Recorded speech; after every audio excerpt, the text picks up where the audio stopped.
प्रदेश के स्वास्थ्य मंत्री टी.एस. सिंहदेव काली जगदलपुर के डिमरापाल अस्पताल परिसर में करीबन 24 करोड़ रुपए के लागत से बनने वाले 50 बिस्तर अस्पताल के भूमि पूजन करी। संगे संग 35 लाख रुपए के लागत से सामुदायिक स्वास्थ्य केंद्र और 30 लाख रुपए के लागत से बने खाद्य औषधि प्रशासन के संभागीय कार्यालय पर भी शिलान्यास करी। कार्यक्रम में बस्तर के सांसद दीपक बैज और चित्रकूट के विधायक राजमन बेंजाम खोड़ो मौजूद रही। एक पहले स्वास्थ्य मंत्री श्री सिंहदेव तोकापाल जनपद के सिंघनपुर में आयोजित एक कार्यक्रम में शामिल हुई।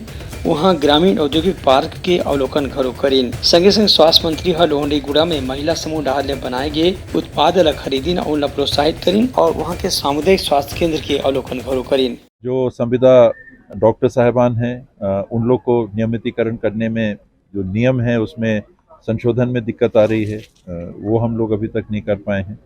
एक औपचारिक भूमि पूजन 3 इकाइयों का था तो उसका किया है, CCHU का है, एक औषधि नियंत्रण का है, 20 बिस्तर का एक अतिरिक्त वार्ड है उसके लिए हुआ है। तो ये भूमि पूजन के कार्यक्रम से शेष जो बातें आई, कैंटीन की यहाँ दिक्कत आ रही है, सिकल सेल एडवांस यूनिट यहाँ पर स्थापित हो सके उसके लिए बच्चों ने मांग किया है।